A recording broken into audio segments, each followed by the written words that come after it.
Suicide, A Guide to Understanding and Healing Thoughts of Suicide, written by Mandy Womack, narrated by Denise L. Fountain.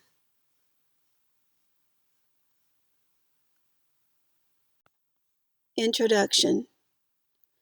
I did some digging, and I read that the number of suicides in this world exceeds the number of deaths by all the natural disasters and wars combined. You wouldn't think that a number would be that high, and of course we're talking about hundreds of millions of cases throughout human history. But it is, and it's the shocking truth. This tells us something about the human mind. We are a bigger enemy to ourselves than all the outward circumstances and elements combined. Somehow, we as humans have a negative tendency to look at life from a dark perspective, and in many cases decide to exit this miserable existence and take the shortcut route to the hereafter. I would almost wish you wouldn't buy this book, because buying this book may suggest that you or someone around you has a problem. However, perhaps you're just interested in the topic, and in my opinion, it's not a bad thing to be aware of these realities. Ignoring them would be like an ostrich putting its head into the ground and refusing to see what's going on. The reality we have to face is suicide is real, and it happens all the time. But perhaps understanding these tragic events can help prevent them in some way. What is it that triggers so many people to end their lives earlier than they had to? What is it that triggers our brains to give up and get out of here before fate decides to deal with us? This and many more questions will be answered in this brief explanation about the mental background of a suicidal mind. Causes, consequences, and other factors will be discussed.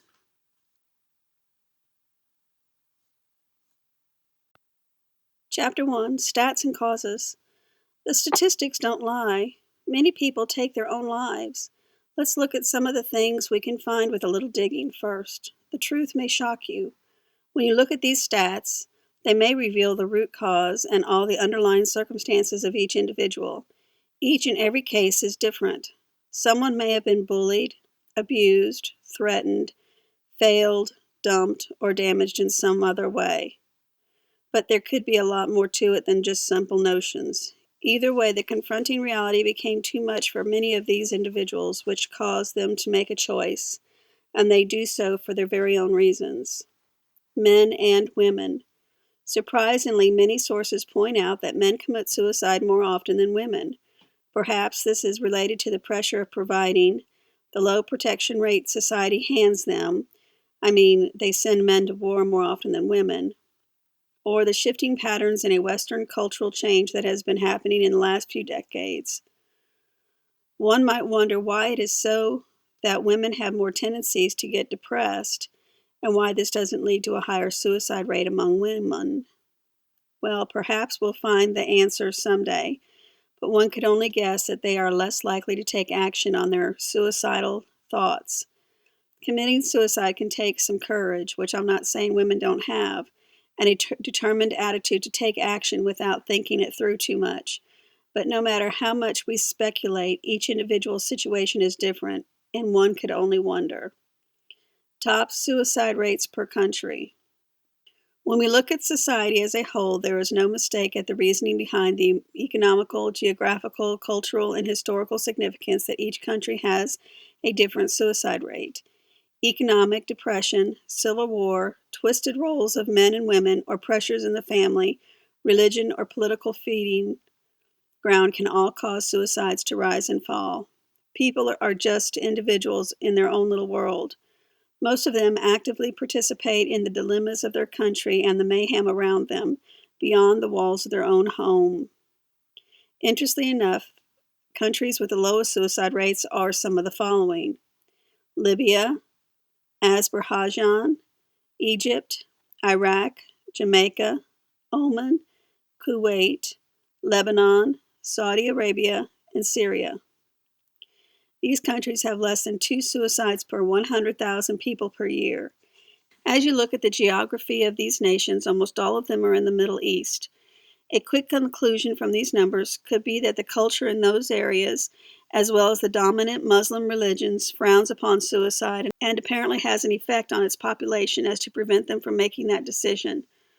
Also, some of these countries have some extremely rich sheiks due to the oil industry, which could cause an overall more satisfied lifestyle. Jamaica is the exception. But even though suicide rates are low there, I have seen enough documentaries about that country to know that the murder rates and gang wars are a major problem. Now let's look at the highest suicide rates and see if we can see some patterns as to what factors cause suicide to occur on a wide scale among different populations and peoples. There are 25 countries with the highest suicide rates.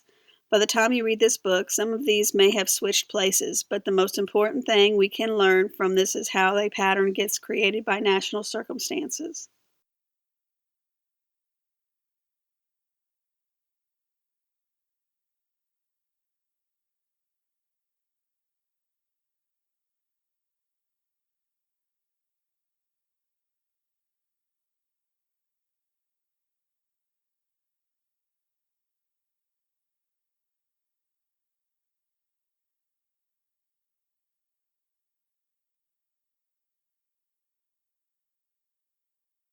Number 1, Guyana. This country in northeastern South America has a population of nearly 1 million. Root causes have been identified as extreme poverty, alcohol abuse, and oddly enough, the easy access to lethal pesticides. This stat doesn't take into account the notorious event of the mass suicide of Jonestown in 1978, when a revolutionary suicide of over 900 people took place at a certain temple. Number 2, North Korea. The restrictive government, with all its propaganda and despotic tyranny, has violated human rights codes so many times that it's in the news almost every day. Abuse of its citizens, economic challenges, and stress are some of the reasons why over 10,000 people in that country commit suicide each year. Some families have committed mass suicide to evade totalitarian punishment and find a less painful way to exit this existence. Number 3, South Korea. The shocking truth is that even though they boast the world's fastest Wi-Fi connection, high technology, great health care and education, and a modern society that excels many others, the suicide rates are insanely high. An interesting aspect of this is to see that all the luxuries of life aren't enough for anyone unless the social pressure of performing, achieving, family issues, and saving face are subdued by a healthy balance of relaxation and lenience. Gun laws are so strict, so the most common way to end their lives is to use poison. Number 4, Sri Lanka. This beautiful big island off the coast of India is a home to more than 20 million people. It's a highly developed nation, as many tourists may affirm, but the suicide rates are high. Investigations are still ongoing as to what the reasons of the increasing number of suicides may be, although Tamil tigers and other related political unrests, as well as part of the population that lives in extreme poverty, can be related to this. Many sociologists are still figuring out this worrisome rising trend. Number 5, Lithuania. This small country in Eastern Europe has been having social and financial problems which have caused suicide rates to skyrocket in the 1990s. Since then, fortunately, they have slowly been decreasing. Number 6, Suriname. In the same corner of the world as Guyana lies an ex-Dutch colony which populates about 600,000 people. The biggest causes have been identified as being financial issues and poverty, domestic violence, alcohol, and unemployment rates. Each year, about 250 men and 100 women commit suicide in this underpopulated nation. Number 7, Mozambique. This African nation has been facing multiple civil wars and has been in an unstable place on earth for a long time. Underlying problems are political unrest, a need for better medical care, HIV, AIDS, other diseases, and poverty. The inhabitants of this country are in the top leading countries of having the shortest life expectancy. Number 8, Tanzania. A similar history has taken place here, which means that this African country has suffered through poverty, famine, violence, war, lack of health care, HIV infections, and more. Family life, failure in school, and stress have been rampant among students and children who have more frequently than in many other countries taken their lives. Number 9, Nepal. At the top of the world in the Himalayas, this beautiful country has seen some civil war and suppression as well. One of the strange aspects of this country is that the number of Nepalese women committing suicide has increased dramatically. This could be related to the cultural roles of men and women and perhaps to the human trafficking of these girls and women to Indian brothels, which is notorious in this area of the world. Number 10, Pakistan. Young students are prone to commit suicide more than in almost anywhere in the world. This country in Central Asia, neighboring large nations such as China and Russia, has faced social issues, freedom restrictions, and something that has been in the news much lately, gigantic environmental pollution issues and pesticide problems. As mentioned earlier, all of these can contribute to a higher number of suicides.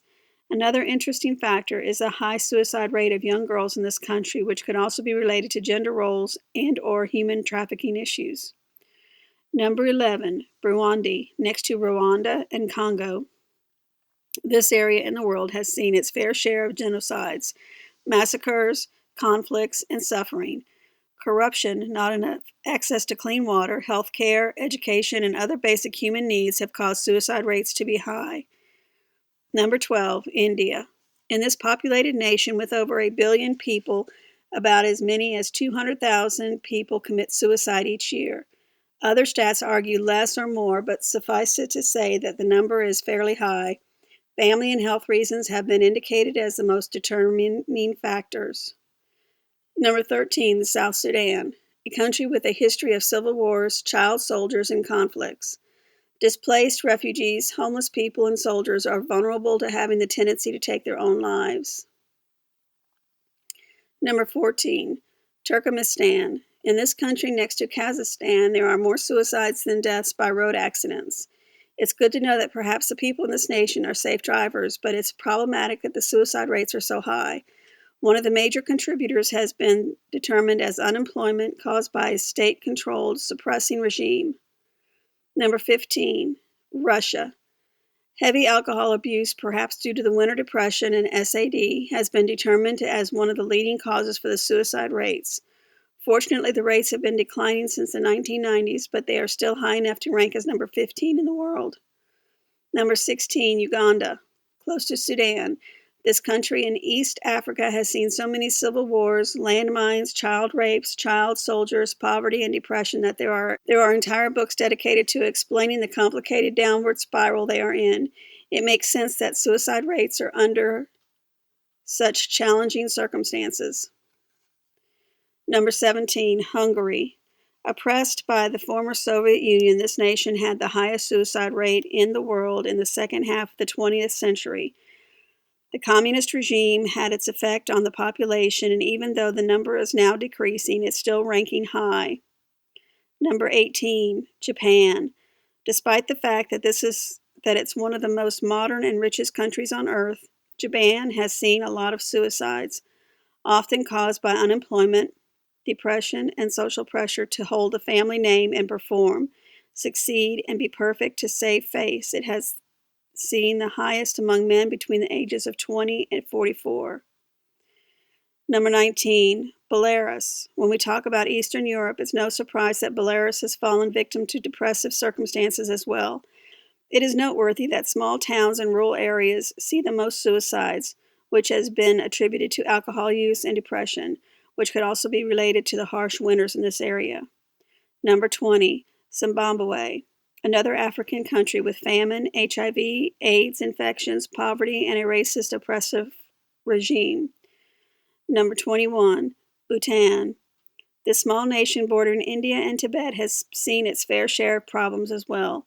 Although the overall happiness has been related as extremely high, it has been noticed that Nepalese inhabitants are often the ones who fall victim of their own minds. And of course, it doesn't help that even discussing the topic of suicide is considered a social taboo in the most dominant spiritual beliefs, Tibetan Buddhism. Number 22, the Sudan. Crime, slavery, ethnic conflicts, brutal systems enforced by the Islamic Sharia law, Stoning, flogging, crucifixion, and other harsh punishments all contribute to this misery in this country. It is no wonder that the suicide rates, therefore, are high as well.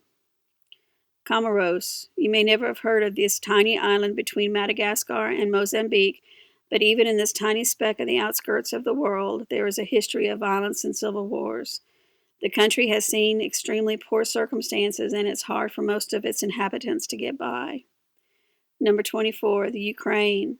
Even though, since the communist regime has fallen, the suicide rate has slowly declined, it's still among the highest in the world, with similar causes to other Eastern Europe neighbors. Number 25, Poland. In this country in Eastern Central Europe, men are 10 times more likely to commit suicide than women. Root causes have not been identified as much, but unemployment and recovery from the communist regime could be contributing factors. As we look at these stats and causes, we can conclude the following. Suicide isn't just caused by individual issues. Problems of the country and area in which people live contribute tremendously to the tendency to commit suicide. Although poverty has been indicated as a determining factor, countries where the pressure to perform is almost unbearable have seen, despite their economic and technological transcendence, a high number of suicides as well. This shows that a lack of money isn't the only aspects of these tendencies. Unemployment, violence, and civil wars are common contributors. Countries in Eastern Europe have had their peaks during their communist regimes. Alcohol is a major contributor to suicide and depression. Pesticides and pollution can cause people's health to deteriorate and cause more suicidal thoughts. Oppression and a totalitarian government can limit the freedom of individuals so much that they are more likely to take their own lives and see no way out. Slavery, child prostitution, HIV, AIDS, and other sexual issues are most likely to contribute to suicidal rates, especially among women. Some people may look at this and think the United States is exempt, but according to the American Foundation for Suicide Prevention, suicide is, tragically, one of the leading causes of deaths in the United States. Each year, about 43,000 Americans take their own lives. As a percentage, it may not be the highest, but as a number, it's definitely a high number of depressed people who want an exit route out of this life. Individual reasons. As mentioned earlier, there is no one reason why someone decides to end his or her life, but it has been established that about 90% of people who commit suicide have a mental disorder, schizophrenia, bipolar disorder, or other disorders in the autistic or pathological spectrum are a danger to our brains. If this is, therefore, understandable, that in many areas of the world the number of men committing suicide is much higher than the number of women who commit suicide.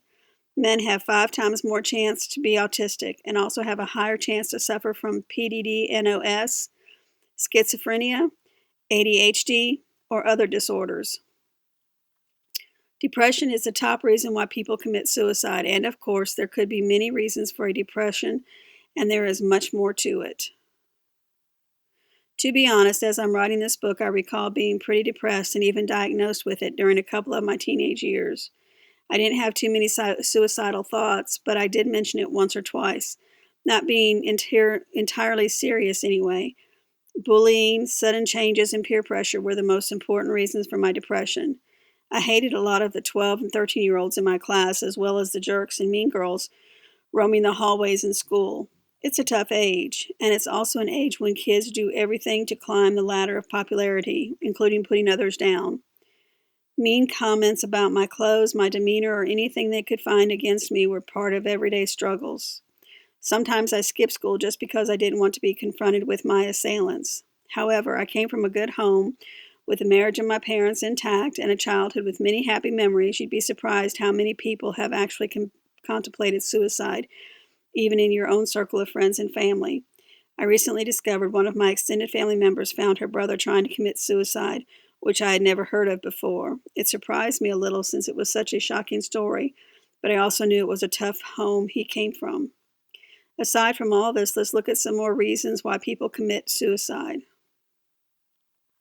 Number 1, they've tried it before. It becomes a pattern. Number 2, being in jail. Obviously, people aren't meant to be locked up and get bored or limited in the freedom. It's too bad that some criminals make this system necessary, although this method in itself could be debatable if someone came up with a better idea to deal with those who break the law.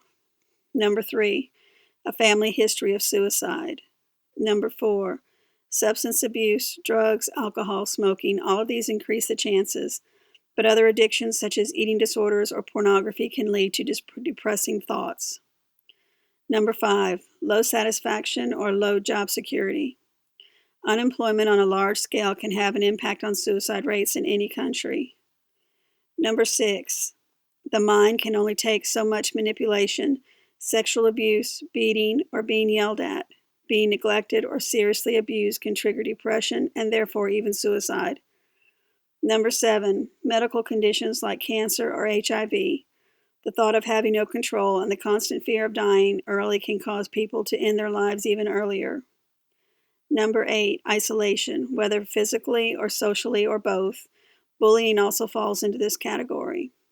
Number 9, in North America, it's typical for Alaskan American natives to have higher suicide rates. This could be related to substance abuse or the cultural tendencies in some communities as well. In a general sense, people who commit suicide are overwhelmed with feelings of hopelessness or sadness. Warning signs could be visible, although sometimes nobody sees it coming.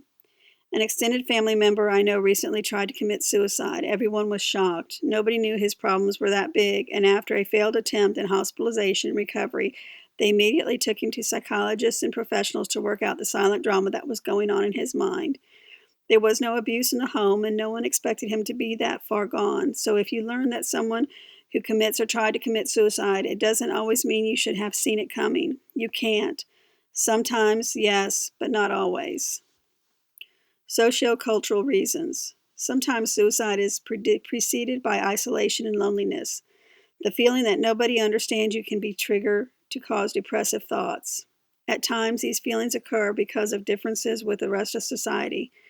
A person can feel misunderstood because of sexual orientation, religious beliefs, gender identity, political preference, refusal to go along with other people's standards, awkwardness and socially impaired behavior, physical or mental disabilities, coming from a different class, background, or cultural, language barriers, an age gap between you and your peers, racial differences, being overweight or less attractive in the sight of those around you, lacking talent or intelligence to measure up, etc. When someone feels like he or she is different than everyone else and feels persecuted, bullied, or looked down on by others because of ethnicity, sexuality, convictions, or other reasons, they can turn inward and feel lonely and depressed.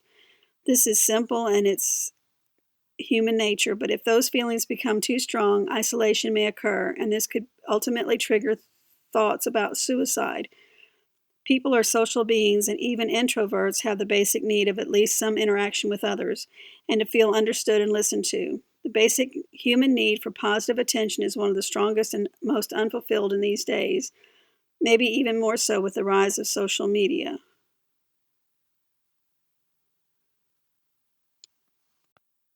Chapter 2, What to Do. When you find out someone has suicidal tendencies, you need to act.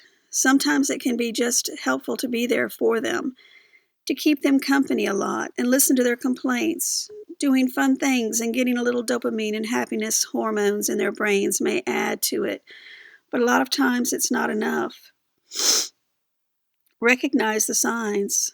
First, you need to recognize the symptoms for what they are.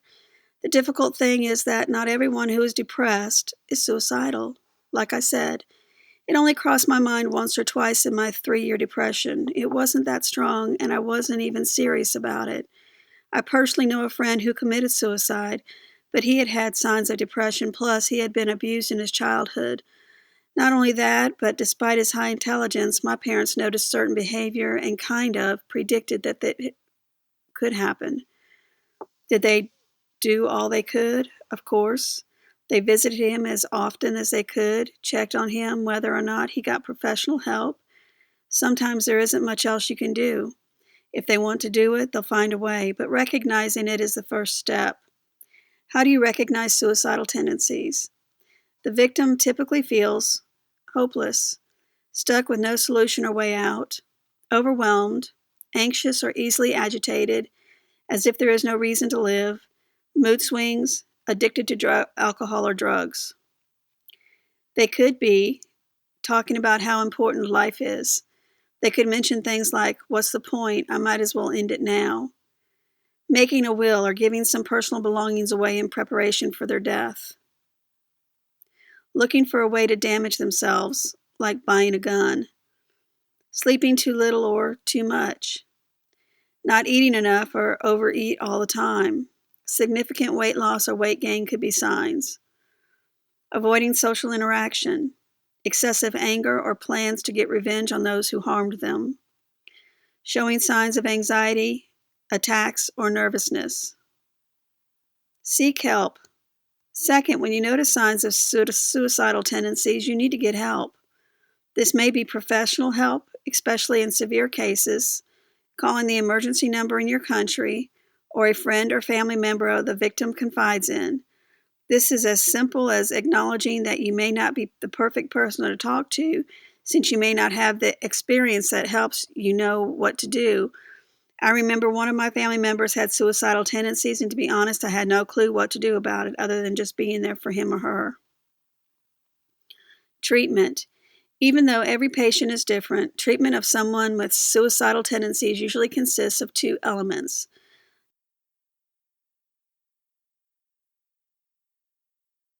Talk therapy or psychotherapy and medication. Talk therapy can consist of several forms of therapy, among which is cognitive behavioral therapy.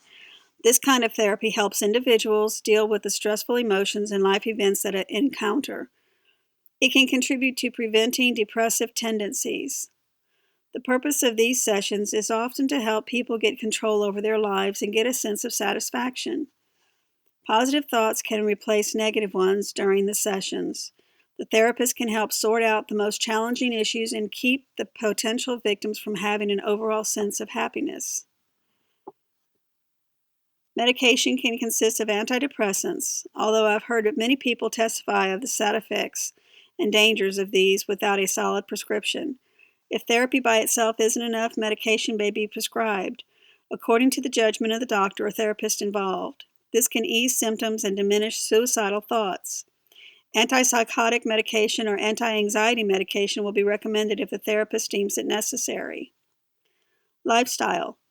Another thing, next to taking medication and taking part in talk therapy, you are able to lower your risk of suicide by looking into making certain alterations in your way of life. These can be, number one, staying away from drugs and alcohol. Not using drugs and alcohol is crucial because these substances can boost the frequency of suicidal thoughts and tendencies. Number two, regular exercise. Exercise a minimum of 3 times each week, especially outdoors, as well as in moderate sunlight will also help. Some people simply become depressed because they don't move enough. Human beings are not made to sit still. They are not made to sit inside all day. Get some sunlight and get some exercise. Exercise stimulates producing certain brain chemicals that cause you to feel happier and much more relaxed, like dopamine and endorphins. Number 3, sleeping well. It is also important to get at least 6 to 8 hours of sleep each night. If you don't, you could fall behind and have a hard time catching up. I have experienced this myself multiple times in my life when I had a few rough nights in a row and was continuously exhausted and grouchy for a week. Don't let this happen to you. Take some melatonin, rub some lavender oil under your nose, or do something else to help you sleep better if you are experiencing problems with this. Speak with your medical provider if you are getting sleep problems. Preventing your own suicide. Here are some ways you can help prevent suicide. Speak with someone.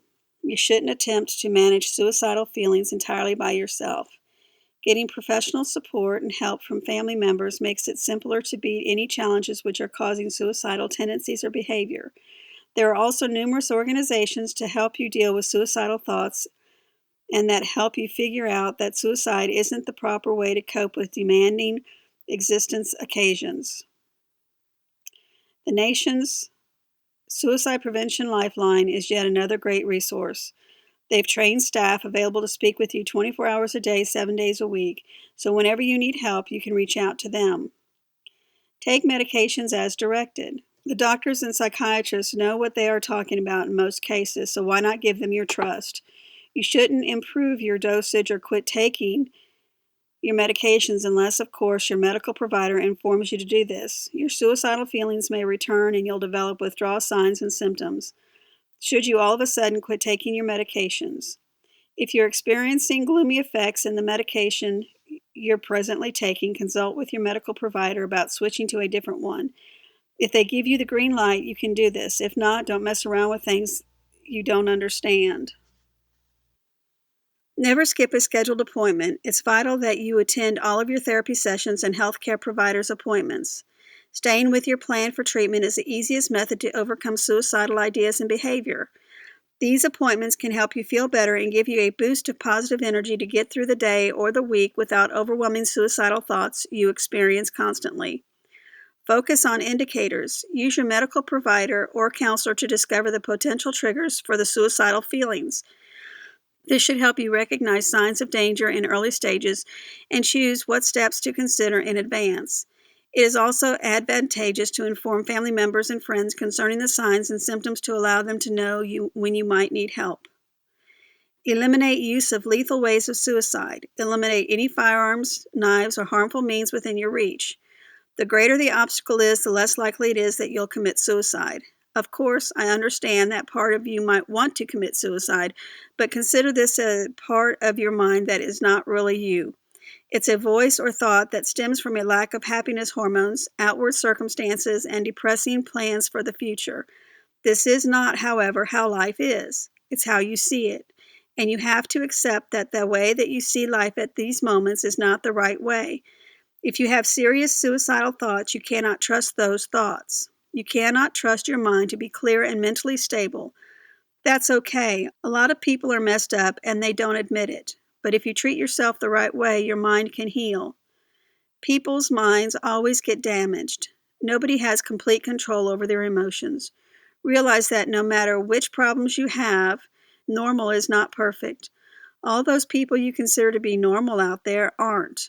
When they get tired, stressed, frustrated, hungry, abused, taken advantage of, or simply struggle with their lives, choices, or personal identity, they are all experiencing a literal biological damage in their brains.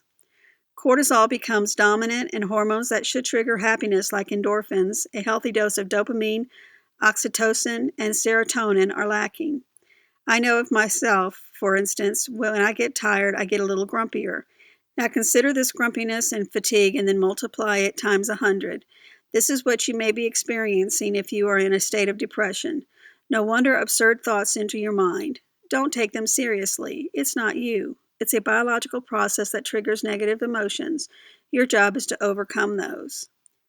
How can you help someone who may be feeling suicidal? If you think that your friend might be thinking about suicide, you need to speak with them regarding your concerns.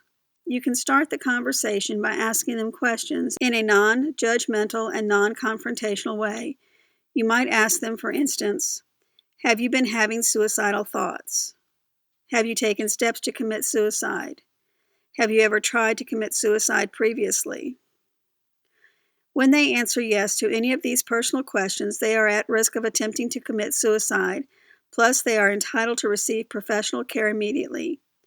Calling 911 or going to a hospital are the best ways to prevent a suicide attempt. There is also the aid of an emergency or suicide prevention hotline if that's more convenient. If you reside in the United States, you can try the National Suicide Prevention Support Hotline at 800-273-TALK, 800-273-8255. Never argue or yell at the person who is thinking about committing suicide, no matter how much sense they don't make. Remember, the moment they think seriously about doing this, their minds are not clear, so you have to treat them as a patient. This doesn't mean they're crazy or that they will never change their minds. It simply means that the state of mind they are in at that very moment isn't a healthy one, and they need to snap out of it. This snapping out of it may take some time. Suicidal thoughts can return, so it's not just a quick solution. In most cases, it can take weeks, months, or even years before all suicidal thoughts are gone. In some people's cases, they will always come back, but fortunately, they will never act on them. When you talk to someone who is considering suicide, be sure to stay calm, speak with a reassuring tone. Give them what they need, not always what they want. Acknowledge their feelings, encourage them, and tell them that help is available. A warning to those of a religious background. I am religious myself, and I love the denomination I go to.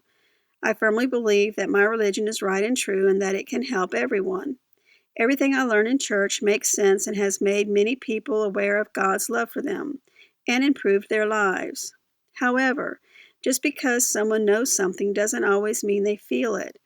I personally know people in the same religion who know very well that God loves them, that they are valuable individuals, that their souls are eternal, and that living by the scriptures' teachings can bring happiness, but they still had suicidal tendencies.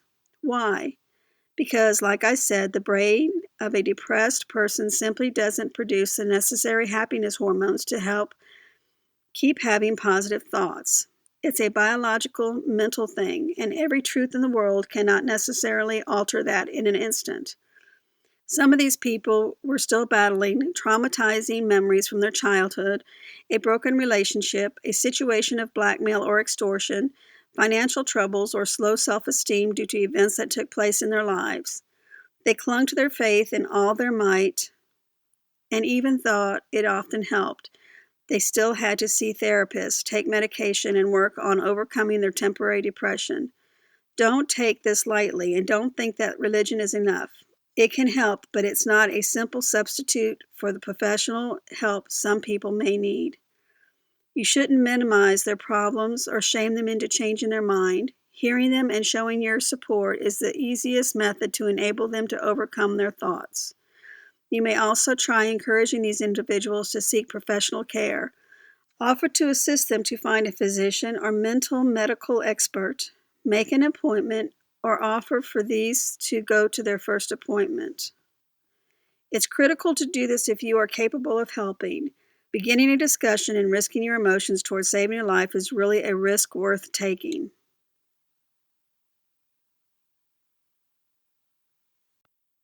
Chapter 3: Addiction and Suicide. There's no doubt that addiction can lead to suicide. Feeling trapped and not in control of your life can make you feel helpless and lose all hope. I've talked to people who broke through and quit their addictions. They talked about freedom, release, and happiness. During that period of time, someone said when speaking of his porn addiction, I was in a dark place. Statistics about addiction and suicide within the United States. The Substance Abuse and Mental Health Services Administration, or SAMHSA, reported that more than 39,000 people commit suicide each year. That's 108 people each day. Suicide may be the 10th leading reason for dying within the U.S. While depression, along with other mood disorders, like bipolar disease, is the main reason for suicides, substance abuse is the second. A critical risk factor in regard to suicide is the use of lethal means, which can mean specific drugs and excessive drinking. Autopsies reveal that 1 out of 3 suicides are individuals who were intoxicated by drugs once they died.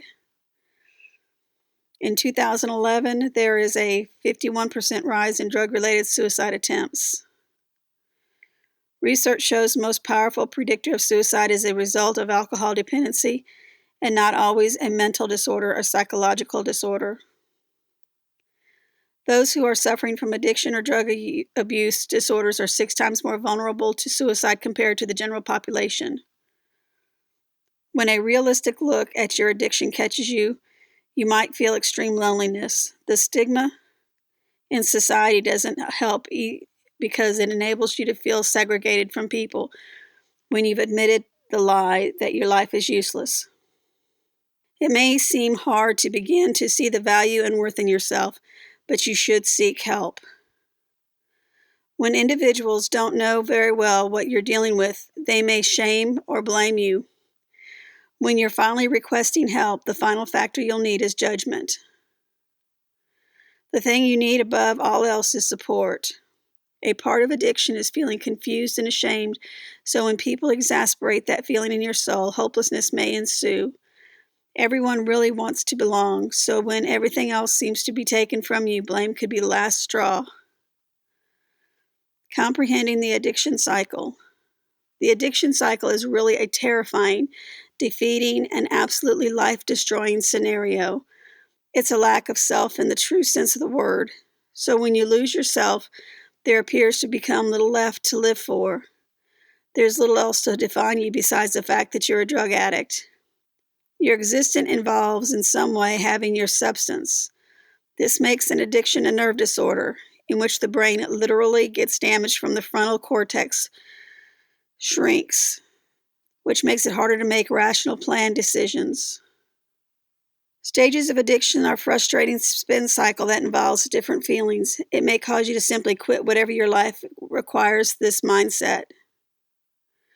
These are the stages: discomfort and frustration, searching for substance to alleviate this sort of feeling; fantasizing, fixating on using the substance you prefer; using the substance to alleviate the discomfort, frustration; no control, not able to manage just how much you utilize and when; dissatisfaction, feeling ashamed, guilty, and remorseful about relapsing; promising to avoid it, a feeling of conviction that you will never use it again.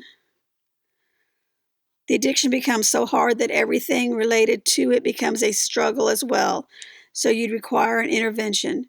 If you've pushed everybody away, there may not be anybody left that will help you recover. When this happens, the truth is you'll most likely use it again in the future because you don't feel supported.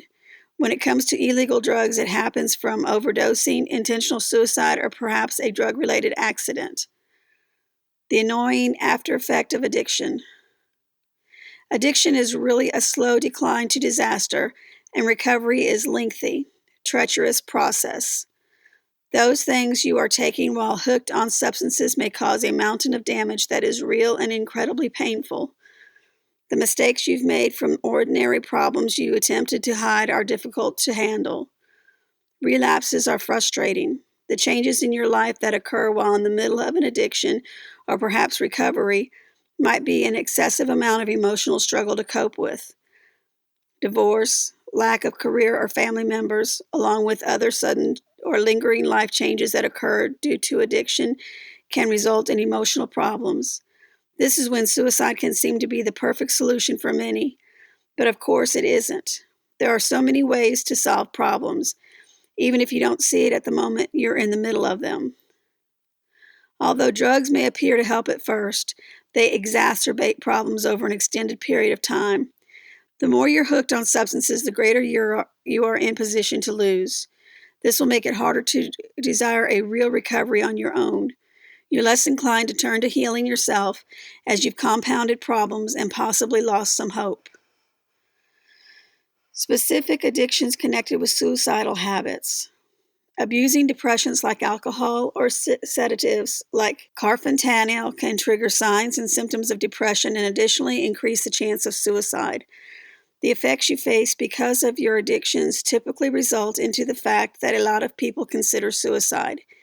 Using the compound results of a depressant, you're even more in danger. If it seems like there's nothing left to get rid of, with no method of dealing with life in the right way, the only two options left appear to be using drugs again or ending your life. Addiction in your brain and just how it can result in suicide. Drugs modify the brain by making use of the communication system in your body. This disrupts the way in which neurons process information. This may lead to messages that will never naturally be transmitted within the brain. The toxic results of substance addiction may cause a big change of mood and judgment. The disruption of abuse or dependence on substances can alter how you think about making choices. You do not make healthy choices and lose all feeling of reason because the frontal cortex is damaged and literally shrinks, limiting your ability to think clearly. This may lead to hurting yourself with no understanding that it is happening. The slow suicide of addiction. Some experts think about the slow kind of suicide that comes from taking these substances on a continuous basis, and therefore destroying your body in slow motion. Anytime you use alcohol or drugs or some other addictive substance, you realize the potential risks, but you still continue. You most likely attempted to withdraw, so when you are unsuccessful, it discouraged you.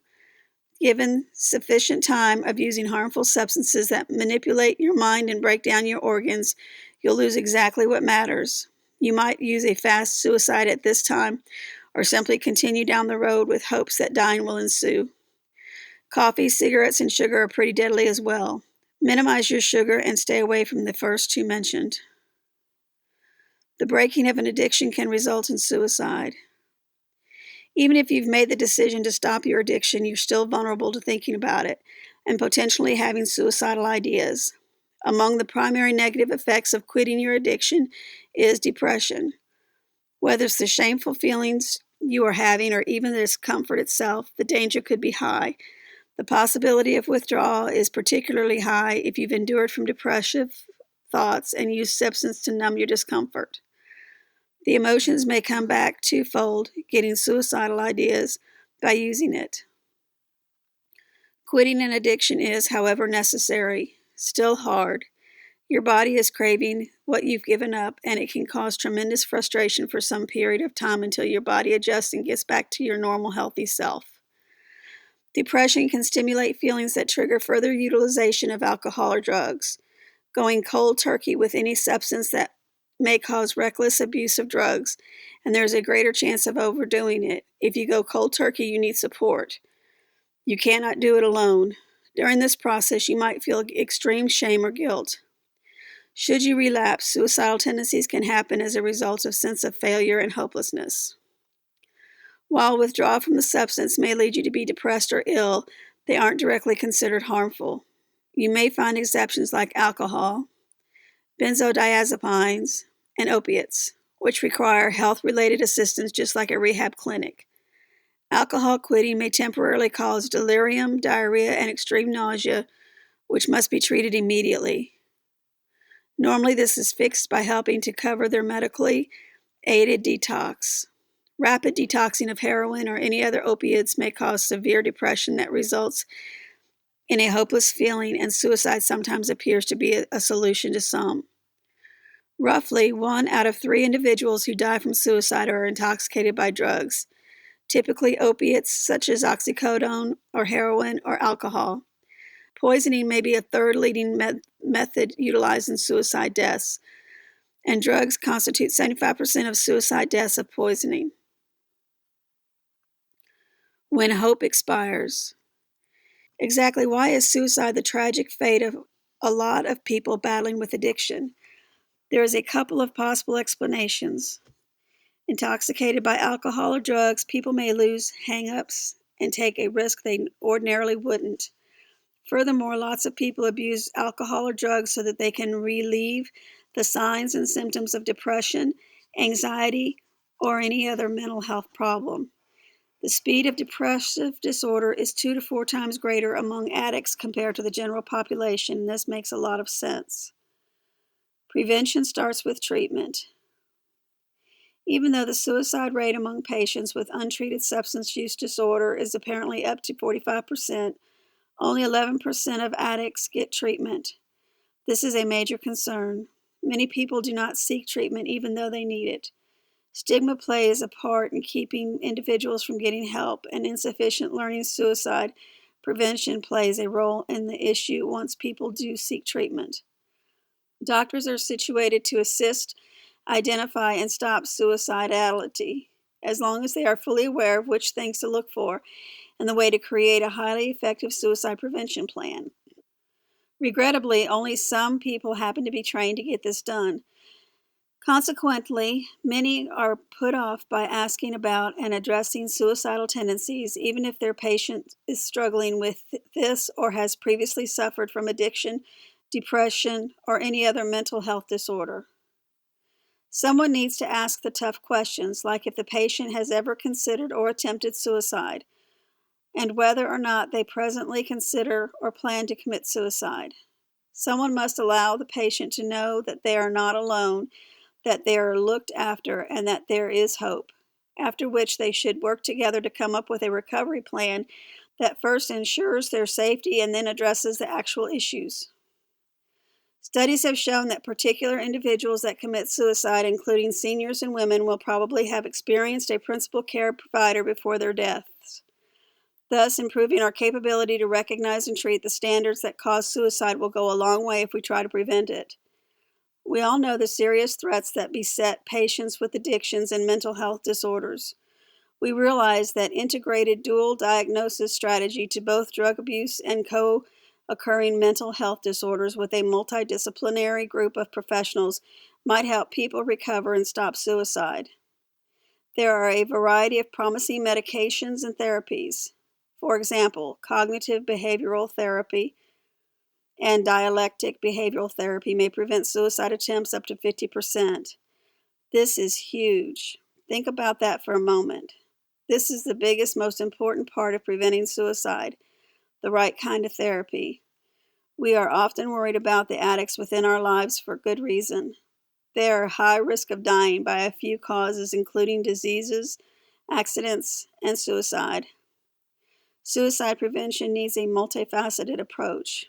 However, it all hinges on a case-to-case basis when we try to help them take the first courageous step toward recovery.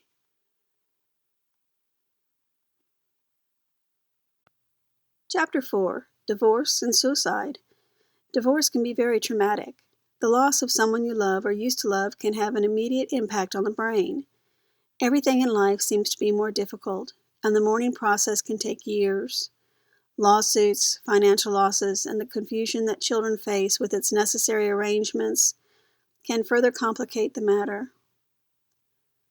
No wonder suicide thoughts can more easily creep into the mind of someone who got divorced. Experts say suicide minute rates are greater among divorced men and lowest among individuals who are still married. One sociologist who studies family structure and suicide rates states that divorced males are almost 40% more prone to commit suicide than individuals who are still married. Another person said that for a man to be single is as healthy as smoking 2 packs of cigarettes per day. Of course, it's even worse if you are single and you smoke 2 packs per day. But the analogy points out that the unhealthy state you could be in when your emotional, sexual, and relational needs aren't being met. When this is accompanied with a loss of a partner that you valued at first but gradually came to despise, or who simply left you, life is even more difficult. Yet for ladies, there is a statistically minor difference in regard to the danger for suicide among individuals who were married, divorced, or widowed. So men are at a higher risk. Some think it's because marriage supplies a support system that men depend on even more than women. There's also studies that demonstrate married men take less risks and therefore are healthier, less inclined to smoke, drink, or use drugs. One more reason why women may be less suicidal is probably because of the kids. Women frequently remain the main caretakers for children after divorce, and studies have shown that for each additional child in the home, the adult is much less prone to commit suicide because of their love and companionship. Alimonies are sky high sometimes. The concept of an alimony comes from a time in which women were underprivileged and could often not find jobs or support themselves. However, now that times have changed, the alimony policies have not changed as much with them. One of my extended family members got divorced, and the law was so on his ex-wife's side that he couldn't even afford to pay his alimony with the full-time job he had. In my eyes, this is ridiculous. She was sitting on rose petals and going on expensive vacations while he was taking second and third jobs to pay for her life of luxury. Overall, men with some Western countries are 4 more times likely than women to consider to take their very own lives. Here are some things divorcees have said. One man writes, "Try having to pay 50% of the earnings in supporting your children, another 20% in taxes, and being threatened with jail and lack of your professional license if you do not pay. Then to finish it off, you will not see your kids, since the court will not enforce visitation rights. See what that gives you emotionally." Another says, "As a divorced man, I am able to honestly say I considered suicide the very first time in my life, and this was in the very first couple of years of my separation. It's incredibly hard to have your whole family life, children, home, and wife being pulled away from you. Before the divorce, I was pretty happy, created a good salary, and residing in a pleasant neighborhood. Right after the divorce, I had been saddled with high bills, payments for kids I couldn't see, debt from legal charges, and barely enough remaining to pay for the rent of my small one-bedroom apartment. One woman says, "It's a known, proven fact that women will always be in a position to live alone a lot better than men. To put it simply, women were made to outlive being alone better since I believe we obtain less emotional support from men compared to what they receive from us."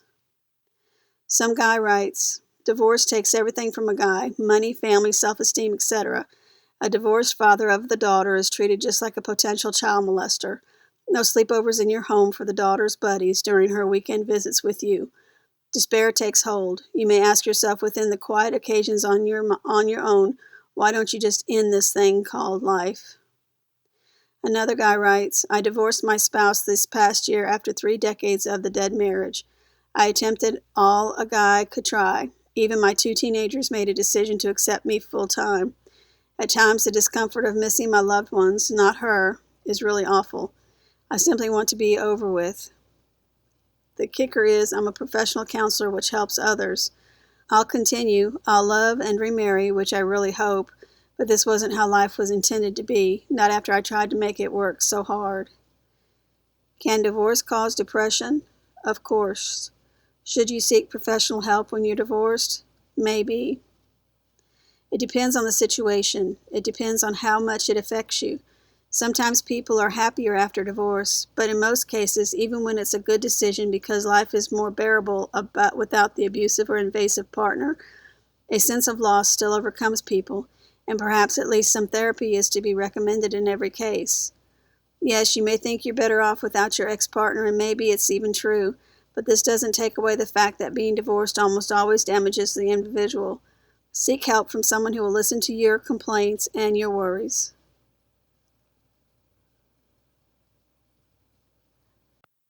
Chapter 5, Bullying and Suicide. The reports and stats don't lie. Severe bullying can lead to depression and suicide. Bullying is annoying and tough. It's considered to be aggressive behavior among school-age children which involve a genuine or perceived power imbalance. The behavior is repeated or can be repeated with time. Bullying includes actions that could include making threats, spreading rumors, attacking someone physically or verbally, and excluding someone from the group purposefully. Bullying can happen in person or through technology. Bullying has serious and lasting unwanted effects on the mental health and the overall well-being of youth. Even youth who have observed, although not took part in bullying behavior, report considerably more feelings of helplessness and fewer feelings of connectedness and support from responsible adults, parents, schools, than youth who haven't observed bullying behavior at all. The connection. The negative connection between bullying for youth who bully others, youth who are bullied, and youth who are both bullied and bully others can include depression, anxiety, participation in interpersonal violence or sexual violence, drug abuse, poor social functioning, and poor school performance, including lower grade point averages, standardized test scores, and poor attendance. Youth who report frequently bullying others and youth who report being frequently bullied are at a much higher risk for suicide-related behavior. Bullying, as many of us know, could be a tremendously painful experience for any youthful person. The point continues to be driven home during the last decade by tales about teens like Phoebe Prince or Amanda Todd who wiped out themselves after experiencing bullying. Lately, the mother and father of 8-year-old Gabrielle Tay filed a federal suit against the Cincinnati public schools alleging their boy committed suicide because of the school's hidden and unsuccessful attempts to avoid a culture of bullying. All 50 states in the U.S. have some type of anti-bullying law, and schools are more and more being known as institutions that apply bullying prevention programs. Bullying and suicide are generally significant public health issues for kids and adolescents. Numerous studies have examined the connection between bullying and suicidality, or even the inclination to possess suicidal thoughts and behaviors. We would like to determine that these studies could inform us about the effectiveness of this association. Is bullying or being bullied connected in any way to suicidal tendencies? To discover, researchers conducted an analysis of 47 studies on bullying and suicide among students in K-12 settings. These studies were in the United States of America and many other nations, including China, Australia, the UK, and Finland. Overall, we discovered that youth involved with bullying in almost any capacity, both bullies and victims of bullying, were more prone to consider and attempt suicide than youth who weren't involved with bullying. In a nutshell, bullying isn't good for everyone involved. We discovered that bullying and suicidality are most tightly related to bully victims, youth who experienced each side of bullying as victim and perpetrator. This really is in line with past research suggesting that bully victims are in particularly high risk for experiencing mental health problems such as depression and anxiety. Nobody likes to be bullied, that is clear. But what's interesting too is that bullying also causes these symptoms, albeit in a lesser degree. Victims versus perpetrators. Additionally, to questions regarding bullies versus victims, we examined 3 factors within the association between bullying and suicidality: gender, country, and just how bullying is measured.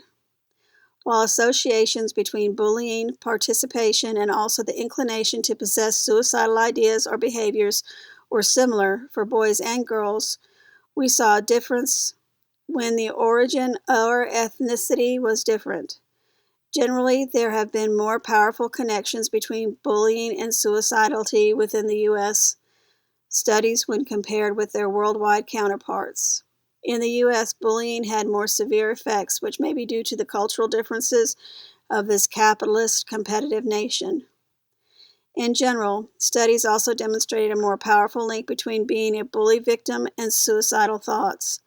This finding might reflect that suicidality is more common in youth who self-identify with being the one being picked on, in comparison with individuals who admit simply to experiencing specific behaviors, e.g., they've been teased. The second might not self-identify as someone who continues to be bullied and could be less vulnerable to suicidal thoughts and behaviors. If you see yourself as a loser because everyone will always bully you, you'll start losing a self of self-worth, whereas someone who says it's temporary and the bullies are just stupid bullies will not lack as much self-esteem. Other things to consider. Research clearly signifies there is a connection between bullying participation on sides and suicidal thoughts and behaviors.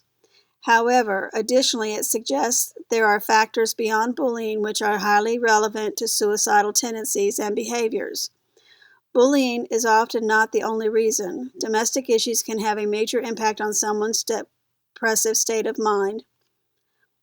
For example, in a single study of 5th through 8th graders, researchers discovered that once depression and delinquency were considered, there were only small variations between youth who weren't involved with bullying and individuals who were. Research conducted recently of adolescents highlighted the function of low self-esteem and depression as factors, adding to suicidal ideas and behaviors for sexual minority and heterosexual youth who were simply bullied. In a nutshell, a number of mental instabilities, along with other factors, may lead to suicidality. Prevention of suicide through bullying. Our culture narrative about bullying presumes that youth who are bullied are at a potential risk of suicidal thoughts and behaviors, but studies have shown that bullies are in danger too. This concludes our analysis that youth who experience bullying as both perpetrator and victim are in particularly high risk for mental distress. In a nutshell, bullying participation is dangerous, period. Prevention often consists of teachers being aware of their students' needs and making the children more aware of the negative effects of bullying.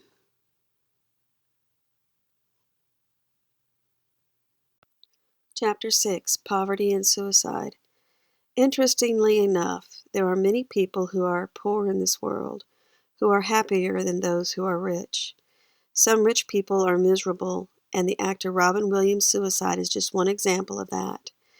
It was shocking to me when I first learned that South Korea and Japan were in the top regarding highest suicide rates in the world. Obviously, the richest countries don't have the least problems. The pressure to achieve and excel can greatly affect a person's mind, since he or she feels as if it's never good enough.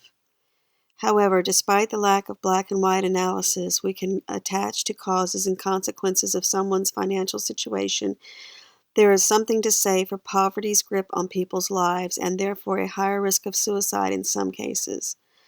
Let's take a deeper look at this for a moment. Suicide rate, which averaged 12.1 per 100,000 individuals the last decade before the Depression, leaped for an alarming 18.9 around a Wall Street crash. The suicide rate continued to be greater than usual throughout the rest of the Great Depression, then fell dramatically during the Second World War. Interesting enough, being employed in low finances in the nation had a tremendous impact on the suicide rate. Not only was it most likely about money, but about the lack of fulfillment, boredom, and desperation for success as well. A study co-created by UCLA professor Mark Kaplan determined that suicide rates within the U.S. are carefully correlated to poverty rates, which there is little relationship between suicide rates and unemployment or home poverty foreclosure rates. This was a recent study, so things might have changed. The research that was printed within the American Journal of Preventive Medicine examined data from 2005 to 2011, a period of time that incorporated the tremendous recession. It had been the very first research that tried to let you know that different factors of a downturn affect suicide rates and alcohol-related suicides particularly, and the first one to claim that poverty may play a far more significant role in suicide rates than unemployment does.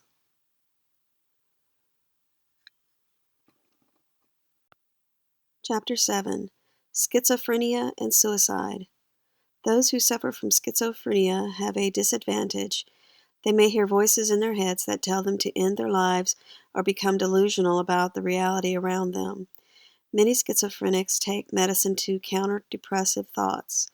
I'm mentioning this mental disease in particular because I personally know someone with the disorder and am always concerned about his state of mind. As stated before, 90% of suicides happen because someone is, under the stressful circumstances, always. Even if this stat is a little off, there is still a necessity to consider the connection. Schizophrenia is strongly associated with greater than normal possibility of suicide and suicide attempts. Suicide prevention can be difficult to complete because individuals with schizophrenia can actually act upon suicidal thoughts impulsively and unexpectedly, so it's necessary that healthcare workers, family, and friends bear this in mind and give sound advice. Risk for suicide in schizophrenia patients. Individuals with schizophrenia are more inclined to commit suicide if they're youthful, male, white, colored, and single. The problem can also occur more often if a person did well within their everyday life before these were identified as having schizophrenia. The classic person with schizophrenia who attempts suicide may be men under the age of 30, symptoms typically arise around the age of 19. Have a greater IQ, you'd be surprised how intelligent some of these guys are. Have been a higher achiever like a teen or youthful adult. Suicide can also be more likely to happen if that person is hopeless. Socially isolated, living inside a hospital, in bad health, suffering from the recent loss or rejection of a loved one, lacking support from others, having family stress or instability, fearing their mental condition could worsen, too controlled by treatment or has lost faith in it. Suicide among individuals with schizophrenia can also be associated with long-term illness, a reputation of suicide in the family circles, past depressions, drug abuse, being very upset and impulsive, too many antidepressants, negative attitudes toward medication and never following their plan for treatment, not having the ability to work and being managed by others, Generally, the main signs and symptoms of psychosis, hallucinations, and delusions appear to have a less strong connection to suicide than signs and symptoms such as hopelessness, negative outlook on existence, sense of worthlessness, awareness that schizophrenia is negatively affecting the way the person thinks. Look out for signs that the person feels hopeless or they have endured a loss of money. You may think that someone who's in the hospital will probably be okay, but maybe the suicide risk rises once the person leaves a healthcare facility. This could happen when they see staffers along with other patients because the people they work with are central to their lives, which worsens their view on life when these people are gone or out of sight.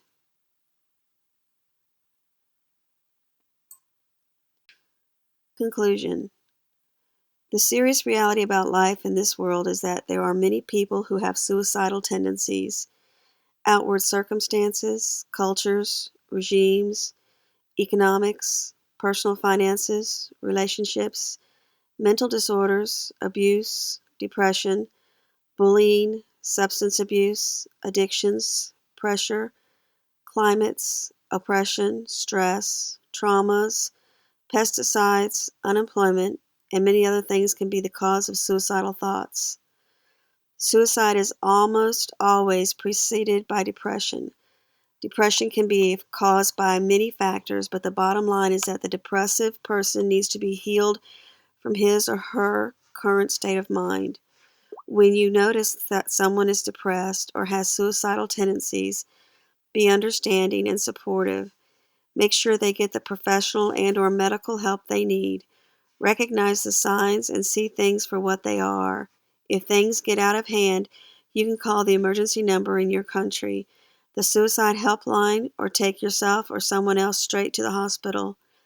If you have suicidal tendencies yourself, work on your lifestyle and your health. Don't take your own clouded mind seriously and realize that you have a temporary mental problem. Listen to your therapist and friends. As I conclude this book, I hope it helped you out and that perhaps in some way I prevented someone from committing suicide who could still have a long, fulfilling life and mean much to him or herself and others.